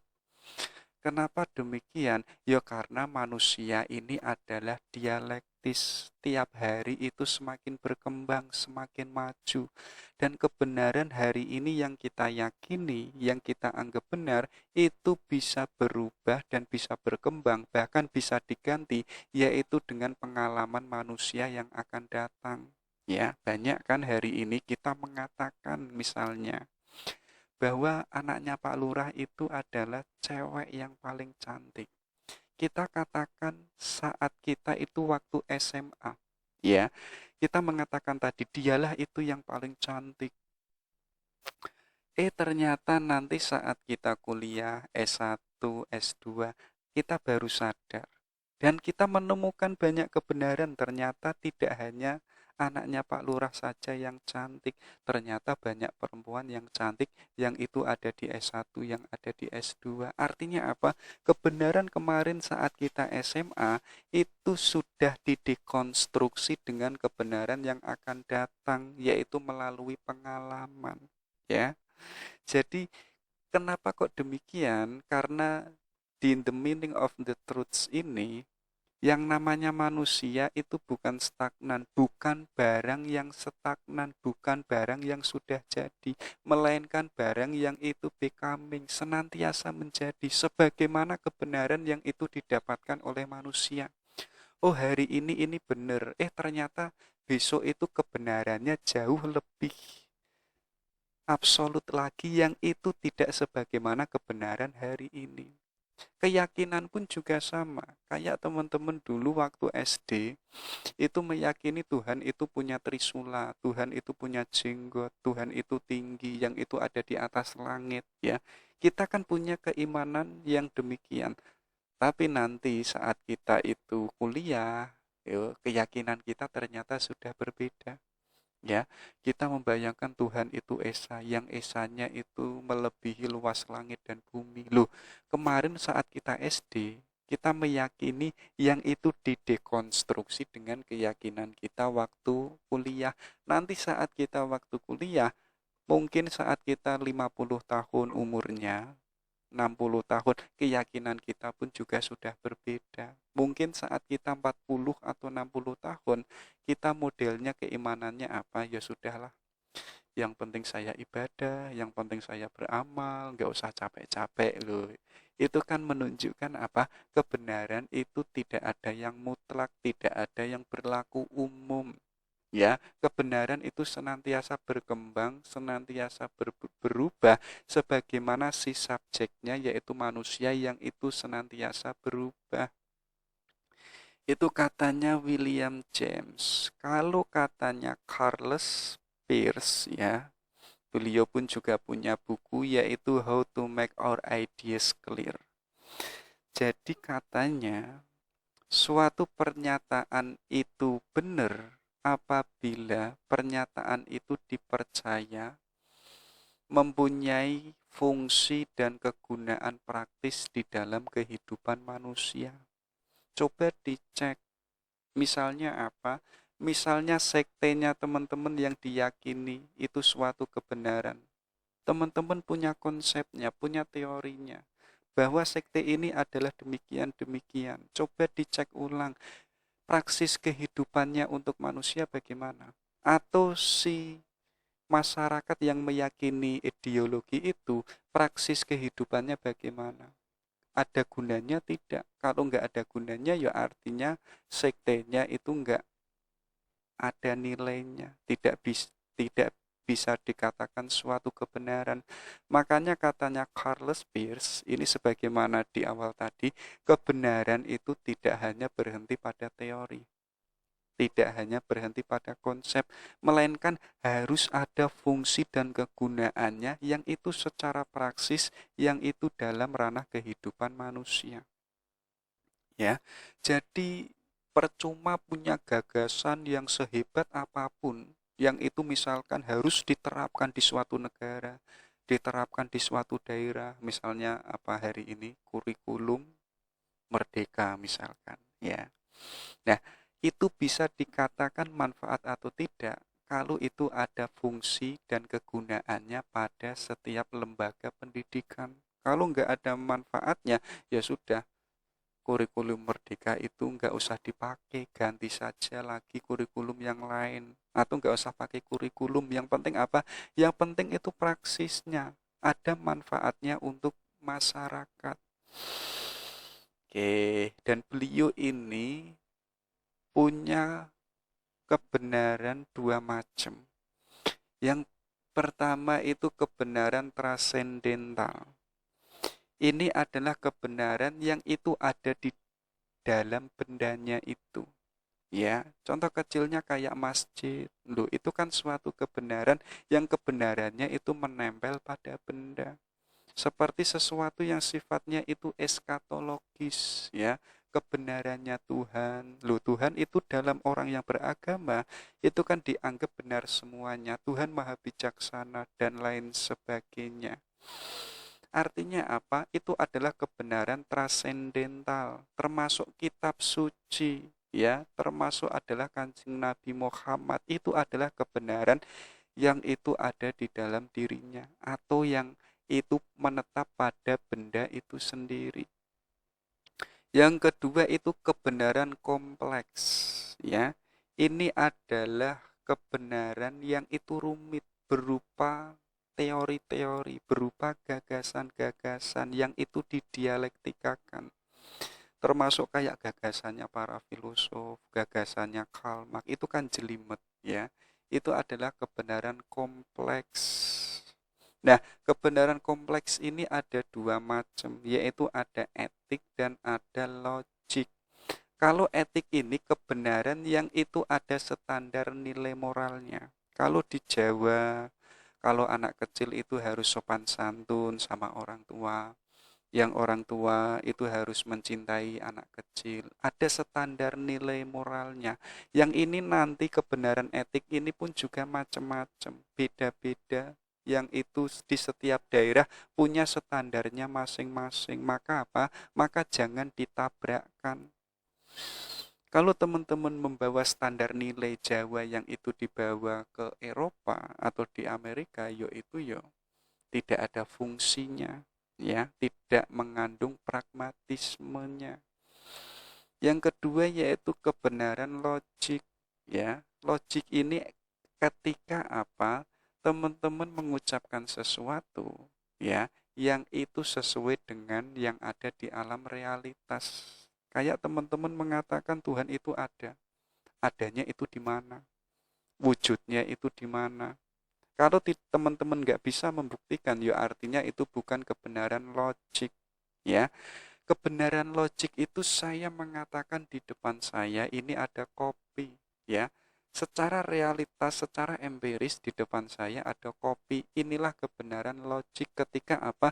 Ketika ada keselarasan antara penegasan saya dengan bukti yang ada di alam realitas, itu jauh lebih manfaat daripada teman-teman ngomong eskatologis, ngomong yang tidak ada, ngomong yang itu tidak bisa dijangkau oleh manusia, tidak bisa dijangkau oleh ilmu pengetahuan, yaitu omong kosong. Itu meaningless. Nah, katanya Carles Peirce, ya, kebenaran trasendental, kompleks, etik, logik, ya, semua kebenaran itu harus diuji dengan konsekuensi praksis melalui pengalaman. Ya, kalau kebenaran tadi itu semuanya nggak mengandung yang namanya ranah kehidupan, tidak mengandung yang namanya kemanfaatan untuk manusia secara praksis, artinya semua kebenaran tadi itu omong kosong. Artinya meaningless. Oke, itu ya. Coba teman-teman dalam ranah kebenaran Carles Peirce ini dikembangkan. Kalau kebenaran perspektif John Dewey, ya, katanya apa? Pengalaman ini kunci, ya. Teman-teman itu bisa mengenal sesuatu itu dengan cara pengalaman, dengan cara berbuat, ya. Dengan cara melakukan sesuatu baru teman-teman ini mengenal. Inilah yang disebut filsafat instrumentalisme. Jadi apa? Titik tekannya itu pada empiris, pada pengalaman. Dan itu bisa dikatakan baik dan benar atau tidak ketika sudah diuji yang itu secara praksis. Kalau tadi hanya sebatas teori dan gagasan, itu belum bisa dikatakan suatu kebenaran. Makanya apa? Menurut beliau, yang akhirnya disetujui oleh orang yang kebenaran itu memiliki nilai fungsional yang tetap, segala pernyataan dianggap benar pada dasarnya dapat berubah. Ya, ini sebagaimana William James tadi. Kebenaran itu ya berkembang dan kebenaran hari ini itu ya juga bisa berubah untuk hari besok. Yang ngecek siapa? Yaitu manusia dengan pengalamannya sebagaimana John Dewey ini. Jadi segala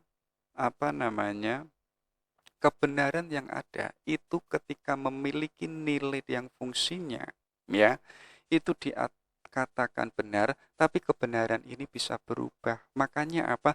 Makanya kita jangan terpaku pada satu kebenaran. Kita tidak boleh menjadi manusia yang tertutup, manusia yang stagnan.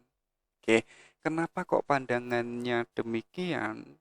Ya, ini kalau teman-teman cek, ini semuanya mulai William James sampai Carlos Peace dan temannya satu itu semuanya mengarah pada wilayah praksis, baik itu moral, baik itu etik, baik itu agama, baik itu wilayah hukum, wilayah negara, itu semuanya mengarah pada wilayah pragmatis. Yang penting itu ada manfaatnya, yang itu menguntungkan bagi negara, masyarakat, termasuk adalah secara individual. Kalau itu nggak ada manfaatnya secara umum atau secara individual, ya sudah, itu adalah sesuatu yang nggak penting, itu nggak pragmatis. Kalau itu nggak pragmatis, ya artinya nggak ada manfaatnya. Oke, itu ya. Kita lanjutkan, ini loh, filsafat pragmatisme. Jadi apa? Tugasnya filsafat itu harus menarik wilayah yang itu ada di atas langit, wilayah yang itu tidak bisa dijangkau oleh manusia. Tugasnya filsafat itu apa? Yaitu menarik filsafat harus ditarik ke alam realitas. Biar apa? Biar relevan dengan kenyataan hidup. Percuma filsafat bicara tentang eskatologis, wilayah langit, wilayah surga, wilayah ketuhanan, ya. Itu kan filsafat-filsafat yang itu jauh dari kehidupan manusia. Kalau kita yang namanya sibuk pada filsafat eskatologis, ya artinya apa? Kita lupa membaca nilai kehidupan kita. Kita lupa menjadi manusia. Akhirnya kemanusiaan kita itu hanya sibuk pada wilayah langit. Makanya filsafat pragmatisme ini menegaskan tugasnya filsafat itu apa? Memberikan garis pengarahan, ya, bagi perbuatan dalam kenyataan hidup. Harusnya filsafat itu ya membahas manusia, jangan membahas langit, jangan membahas Tuhan, ya. Maka apa, filsafat nggak boleh tenggelam dalam pikiran-pikiran yang itu sifatnya metafisik, katanya John Dewey, itu nggak ada faedahnya, ya, itu nggak ada manfaatnya, percuma, ya. Kayak teman-teman, Tuhan itu indah misalnya, bahwa surga itu ada atau tidak, neraka itu ada atau tidak, percuma membahas itu pun juga nggak jelas ada dan tidaknya, ya kan. Makanya apa, lebih baik ngomonglah yang itu, yang materi-materi saja. Lebih baik ngomong yang itu empiris-empiris saja. Itu lebih berfaedah. Itu lebih menguntungkan manusia. Ya, kalau filsafat itu dari langit sudah diturunkan ke bumi sebagaimana Sokrates, ya, Ayo kita memakai akal kita, berpikir dengan gaya filsafat, ya. Kemanusiaan kita itu kita jadikan objek yang harus kita kaji, ya. Bagaimana menjadi manusia yang baik, nilai yang absolut itu yang seperti apa, manusia yang indah itu yang bagaimana. Disitulah filsafat itu punya nilai, disitulah filsafat itu punya manfaatnya untuk manusia. Termasuk apa? Disitulah filsafat dapat menyusun suatu norma dan nilai-nilai untuk manusia, untuk masyarakat, untuk negara. Jadi jangan berlarut-larut membahas yang namanya yang itu sifatnya eskatologis. Itu nggak penting, ya. Mungkin ada pentingnya, mungkin ada manfaatnya, tapi jauh lebih penting ayo kita membahas yang itu praksis-praksis saja, termasuk urusan manusia, termasuk urusan wilayah-wilayah nilai, wilayah-wilayah normal. Itu jauh lebih penting, ya. Itulah yang disebut filsafat pragmatisme. Oke, teman-teman boleh ngopi dulu. Kita lanjutkan. Ini loh, ketika kita sudah sedikit punya pandangan tentang pragmatisme, ya, ternyata ada yang setuju maupun ada yang tidak setuju. Ini adalah wilayah yang biasa-biasa saja. Ya, kita setuju atau tidak itu adalah ketika kita sudah mempelajarinya sebagaimana tadi di awal. Kalau kok kita belum mempelajari pragmatisme, kemudian kok kita kontra, kita nggak setuju, ya artinya absurd, artinya itu omong kosong. Mengatakan sesuatu yang itu tidak punya argumen, tidak punya dasar, dan tidak punya dalilnya. Nah, itu ya. Karena tadi kita sudah sedikit belajar, ayo kita cari mana yang kita setujui dan mana yang tidak kita setujui. Kalau wilayah pro, ya, pragmatisme ini sangat menguntungkan loh ya. Terutama apa? Terutama dalam ranah kemajuan pengetahuan dan teknologi, ya. Kenapa kok demikian? Karena filsafat pragmatis itu jangan sibuk dalam wilayah langit, jangan sibuk dalam wilayah surga dan neraka, tapi apa sibuklah pada wilayah-wilayah yang itu konkret, yang itu bisa dijangkau oleh manusia. Termasuk apa? Termasuk pengetahuan dan teknologi. Kita membahas manfaat enggak ini teknologi, manfaat enggak ini pengetahuan. Kalau pengetahuannya ini sudah enggak relevan, ayo kita ciptakan lagi pengetahuan yang itu lebih manfaat sebagaimana teknologi. Teknologi hari ini misalkan mobil HP, ternyata itu sudah tidak relevan. Ciptakan lagi teknologi yang itu manfaatnya lebih besar. Akhirnya apa? Gara-gara pragmatisme ini, kemajuan yang itu sangat pesat terutama dalam wilayah ilmu pengetahuan maupun teknologi. Ya, itu di Amerika. Kayak tadi kenapa Jawa itu kok sulit sekali maju dalam wilayah teknologi? Ya karena tidak memakai kacamata pragmatisme. Itu yang pertama. Yang kedua apa? Pragmatisme ini sangat mendorong dan sekaligus memberikan semangat terutama bagi para mahasiswa, bagi para seorang peneliti-peneliti itu melakukan kajian-kajian, ya, mencari penemuan-penemuan baru, riset, ya. Jadi meneliti. Ini nanti efeknya apa? Kemajuan dalam bidang sosial dan ekonomi itu semakin pesat. Karena apa? Karena menggerakkan penelitian-penelitian yang ini nanti harus ada manfaatnya untuk sosial. Berkembanglah yang namanya ekonomi. Ya, artinya apa? Masyarakatnya itu tambah sejahtera. Karena hanya membicarakan ini loh yang untung, ini loh yang tidak untung, ini loh yang manfaat, ini loh yang tidak manfaat. Itu efek baiknya pragmatisme. Yang ketiga apa? Orang yang pragmatik, jangan salah loh ya, orangnya itu tidak mudah percaya. Apalagi kepercayaan yang itu mapan. ya. Kalau hari ini teman-teman hanya mempercayai saja, hanya dogma saja, hanya ngindel saja, itu bukan seorang pragmatik, ya. Jadi orang pragmatik itu mempertanyakan, ini ada kepercayaan, ini ada ideologi, ayo kita pertanyakan, itu suatu kebenaran atau tidak, atau itu hanya sebatas teori. Dan itu kalau kebenaran ada manfaatnya enggak, ada praksisnya enggak dalam ranah kehidupan sosial. Kalau enggak ada ya sudah, ngapain saya mempercayai kepercayaan yang itu demikian, apalagi yang sudah mapan. Ya, apakah yang mapan-mapan itu sesuatu yang selalu benar? Apakah yang mapan itu selamanya akan menjadi suatu kebenaran? Padahal katanya William James, ya, kebenaran itu berubah dan itu bisa diuji melalui pengalaman manusia.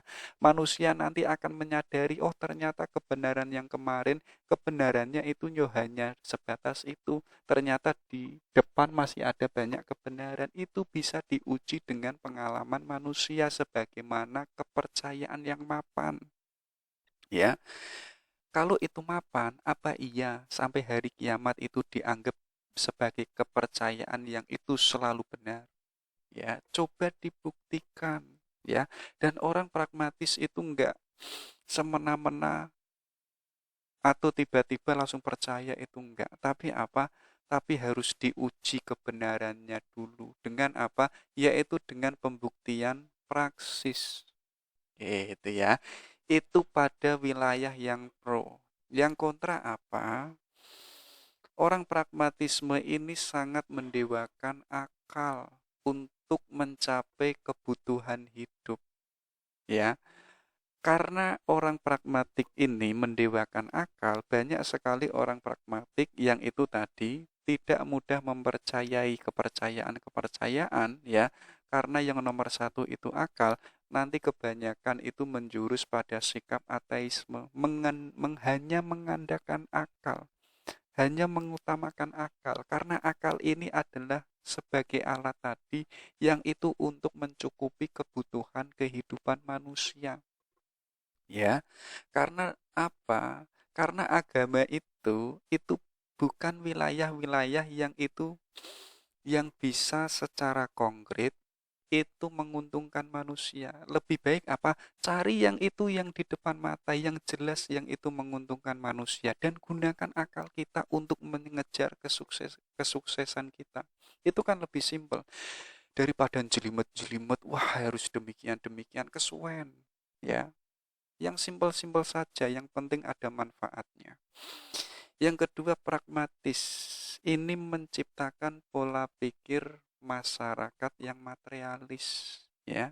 Jadi basis gaya hidupnya, ukurannya, kebahagiaannya itu ketika mendapati kebutuhan yang sifatnya itu benda-benda, ya.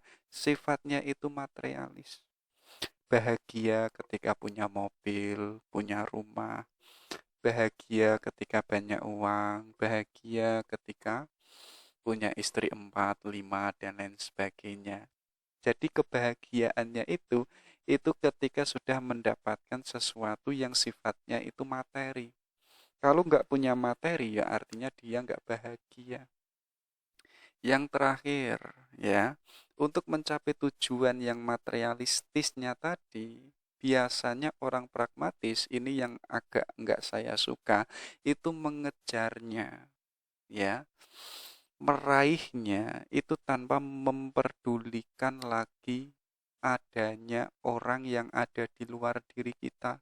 Wes pokoknya piye, ya, untuk agar bisa mendapatkan anaknya Pak Lurah, walaupun anaknya Pak Lurah itu sudah tunangan, minggu besok itu sudah nikah, piye corone, ya, untuk bisa mendapatkan anaknya Pak Lurah, walaupun saya harus nabrak temen, nabrak calon tunangannya, nabrak yang ada di depan saya, intinya saya bisa mendapatkan anaknya Pak Lurah dan saya nggak mau tahu. Itulah pragmatisme secara kontra. Ya, makanya ditegaskan kalau masyarakat itu hanya berhenti pada materialisme, biasanya masyarakatnya ini menderita penyakit kemanusiaan. Ya, jadi antara manusia dan manusia itu saling mengobjekkan, saling menjadikan antara you and me itu adalah saling menjadikan kamu alat yang saya peralat dan kamu adalah orang yang itu saya jadikan alat untuk kepentingan saya. Banyak kan hari ini walaupun orang beragama yang itu mungkin tidak setuju dengan pragmatisme, ya, dan orang yang beragama pun juga demikian, memperalat orang lain untuk apa? Kepentingannya, untuk tujuannya dan lain sebagainya. Artinya apa? Ada penyakit humanisme. Manusia sudah tidak dilihat sebagai manusia, tapi apa? Manusia dilihat sebagai objek, sebagai benda, sebagai barang yang itu untuk dijadikan alat mencapai tujuannya si subjek itu. Teman-teman mungkin bisa membayangkan ya antara subjek dan objek. Kalau ingin memperdalam ini, teman-teman boleh membaca eksistensialisme Jean-Paul Sartre. Nanti kapan-kapan kita bahas ya. Itu pro kontranya pragmatisme. Ini saya bacakan saja. Ini dalam wilayah agama. Ya, jadi aku tidak tahu apakah hipotesis tentang agama itu benar atau salah. Tidak ada bukti kuat untuk menunjukkan benar atau salah. Jadi hipotesis apapun itu tentang agama, itu kan kita ingin menunjukkan secara kuat bahwa itu suatu kebenaran dan itu suatu yang salah. Kita kan sulit untuk membuktikannya. Kayak teman-teman misalkan ingin membuktikan Tuhan itu ada nggak sih? Ya, kita ingin membuktikan Tuhan ada, kita punya argumennya. Dan kita ingin membuktikan Tuhan itu nggak ada, dan itu pun juga ada argumennya. Akhirnya kita menerima dua perspektif yang itu sama-sama kuat. Akhirnya kita dilema, akhirnya kita sulit untuk membuktikan yang benar ini yang mana, yang salah itu juga yang mana. Ya, itu dalam pragmatic religion. Namun aku berharap hipotesis tentang agama itu benar. Kenapa kok demikian? Karena agama itu menjanjikan kepuasan dan kebahagiaan tertinggi tanpa batas dan abadi. Ya kan, agama kan menjanjikan kebahagiaan dunia akhirat, kebahagiaan yang absolut, ya. Itu adalah sebagai hipotesa agama. Dan aku juga akan bahagia saat ini dan di sini dengan mempercayai bahwa agama itu benar dibandingkan jika sebaliknya.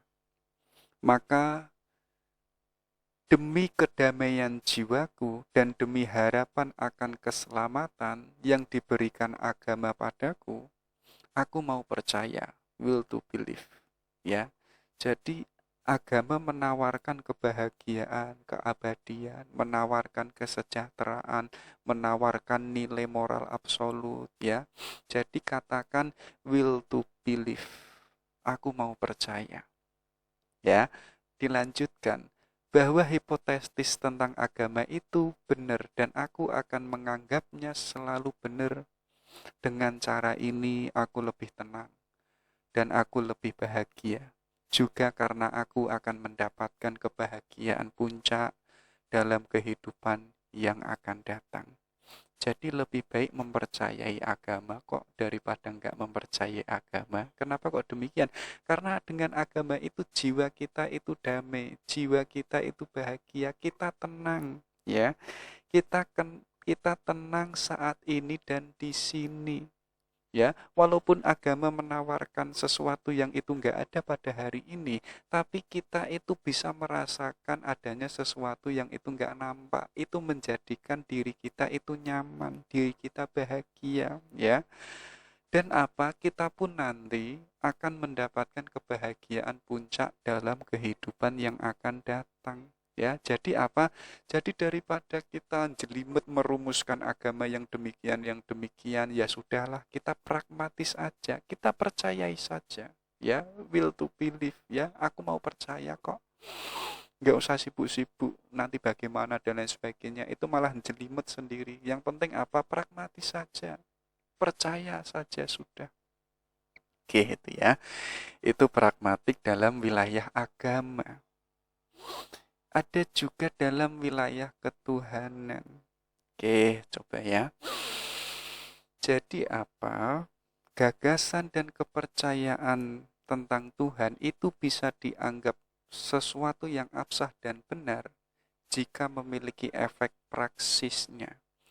Kayak teman-teman mempercayai Tuhan demikian, ya, itu belum bisa dikatakan absah, belum bisa dikatakan suatu kebenaran. Iya, memang dalam kacamata agamamu Tuhan itu esa, Tuhan itu demikian, ya. Itu pun juga belum bisa dikatakan suatu kebenaran. Nah, suatu kepercayaan tentang Tuhan bisa dianggap benar dan salah jika itu apa? Ada efek dalam kehidupan orang yang mengimani adanya Tuhan. Oke, kamu mengimani Tuhan. Terus hidupmu seperti apa? Kok gaya hidupmu demikian? Kok cara berpikirmu demikian? Kok hidupmu kok sama saja dengan orang ateis, ya? Bahkan lebih bermoral dari orang ateis, bahkan lebih spiritnya mencari ilmu itu jauh lebih tinggi orang ateis. Lah ngapain? Ya. Jadi kepercayaan Tuhan yang kamu percayai itu ya meaningless, omong kosong, nggak ada gunanya. Ya, karena apa? Karena moralnya, cara berpikirnya itu jauh lebih absolut dari orang yang tidak percaya sama Tuhan, ya. Jadi kepercayaan kita tentang Tuhan itu benar atau tidak, itu indikatornya pada kehidupan kita, itu mencerminkan kita sebagai orang yang mempercayai Tuhan atau tidak.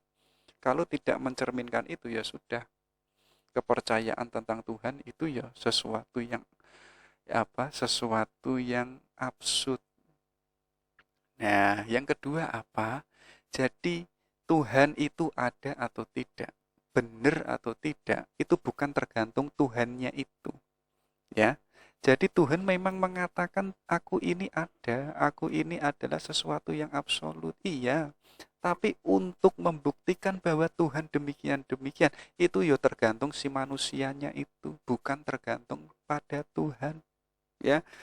Jadi Tuhan itu barang abstrak, barang yang imaterial, yang membuktikan Tuhan itu bisa benar dan bisa tidak, bahkan bisa ada dan bisa tidak, itu tergantung si manusianya. Makanya hari ini ada orang yang mengimani Tuhan dan ada orang yang tidak mengimani Tuhan. Loh, itu iman atau tidak beriman itu bukan tergantung Tuhan, tapi tergantung manusianya.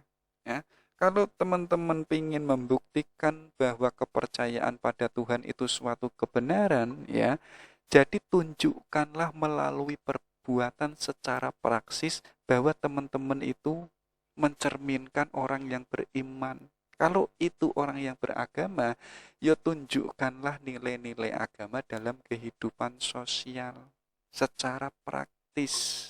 Oke, itu ya.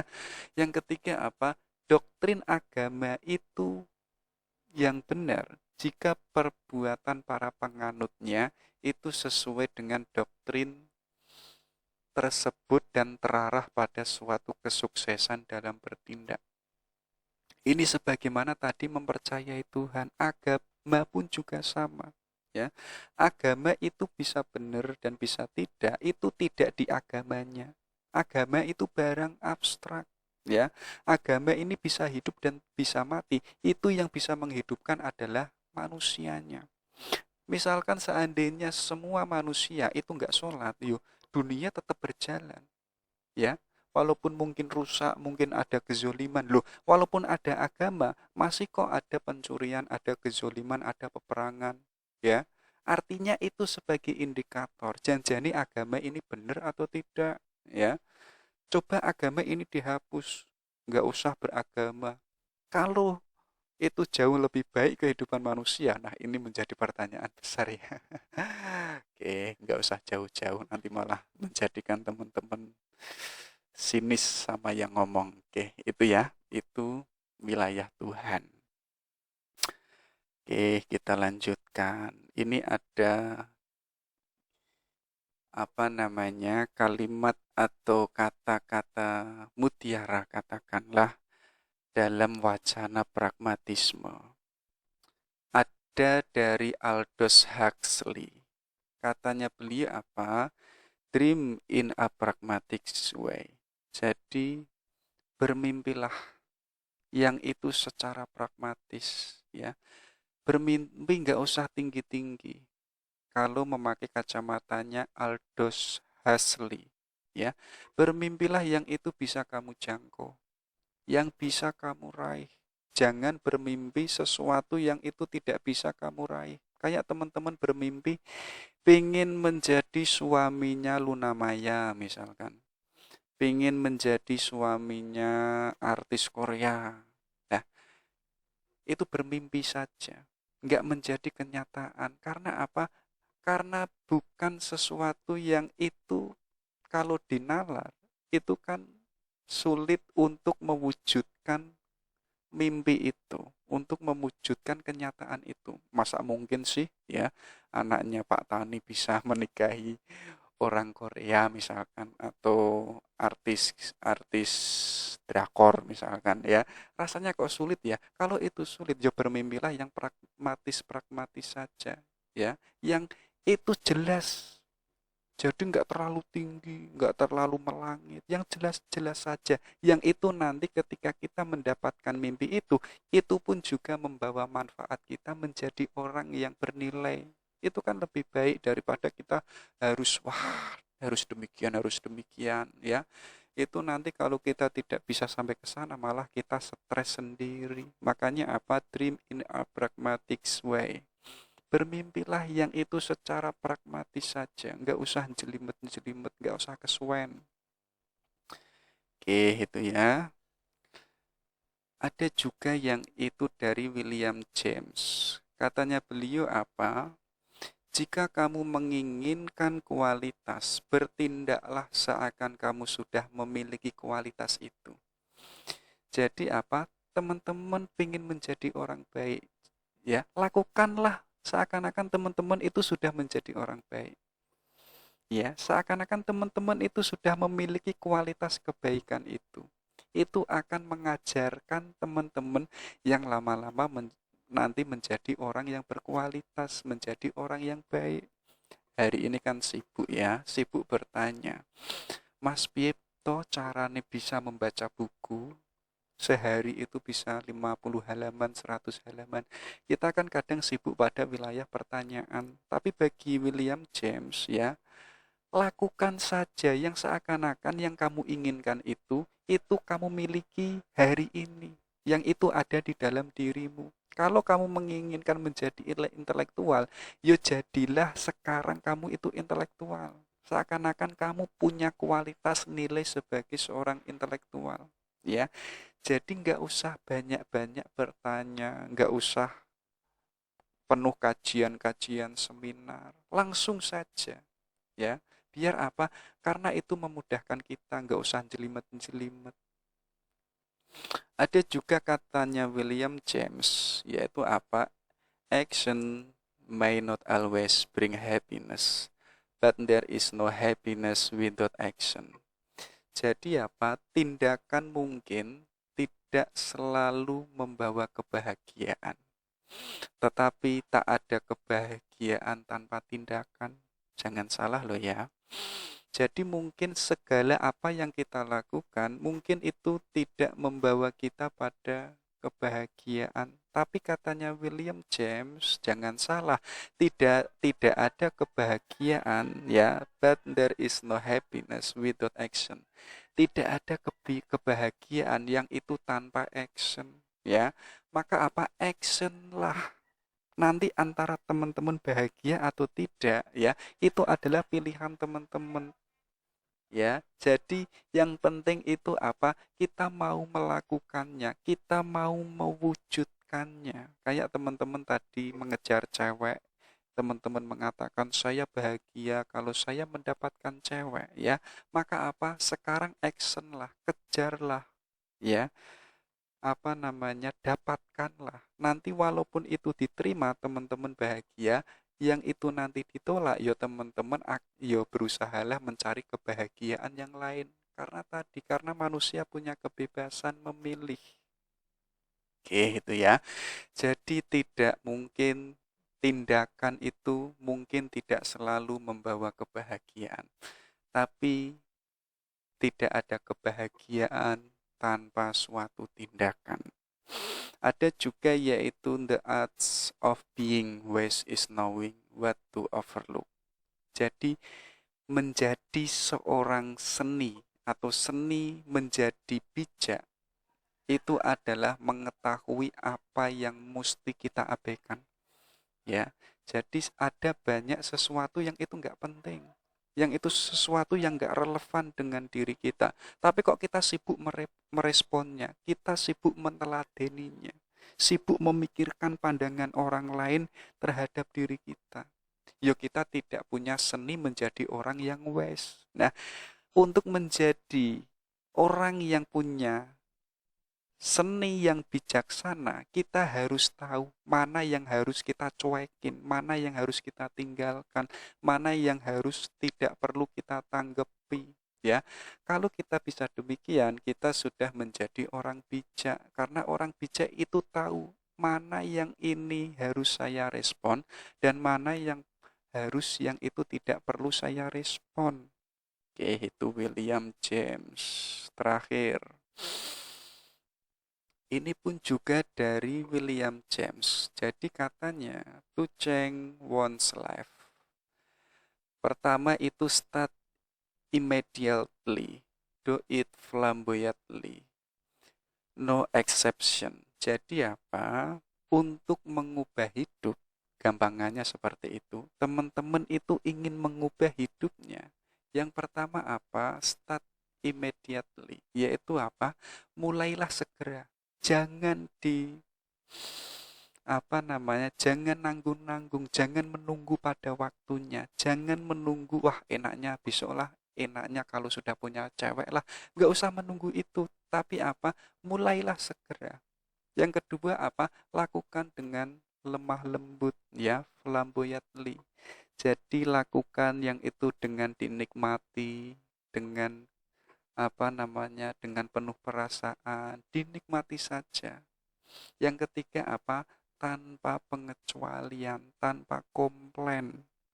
Jadi kalau teman-teman itu sudah melewati 1, 2, 3, insya Allah teman-teman menjadi sesuatu yang punya gaya hidup yang baru. Artinya teman-teman sudah berbeda dari teman-teman yang kemarin. Karena apa? Karena sudah merubah hidupnya. Hidupnya tidak sebagaimana kemarin kayak anak kecil yang kemarin marah-marah, sekarang sudah menjadi manusia yang bijaksana. Makanya apa? Untuk agar bisa menjadi orang yang bijaksana, mulailah segera. Mulailah tanpa menunggu waktunya. Lakukanlah dengan lemah lembut dan tanpa pengecualian. Insya Allah itu akan menyukseskan kita untuk menjadi manusia yang memiliki nilai yang absolut. Oke, itu ya. Itu falsafahnya negara Amerika. Setidaknya kita sudah punya pandangan. Dan kalau ada apa-apa yang itu dari luar masuk ke dalam, kita nggak mudah marah, nggak mudah takut. Wah, ini ancaman, ini adalah mengganggu keimanan kita. Enggak. Kalau ilmu kita banyak, keimanan kita kuat, pandangan-pandangan apapun dari luar yang itu masuk ke dalam, kita santai-santai saja kok. Kalau kita sudah mempelajari, itu kan sudah saya pelajari. Malah kita itu malah sebagai orang yang mengkritisi, bukan orang yang dijadikan alat oleh mereka. Oke, semoga manfaat. Kita akhiri. Assalamualaikum warahmatullahi wabarakatuh.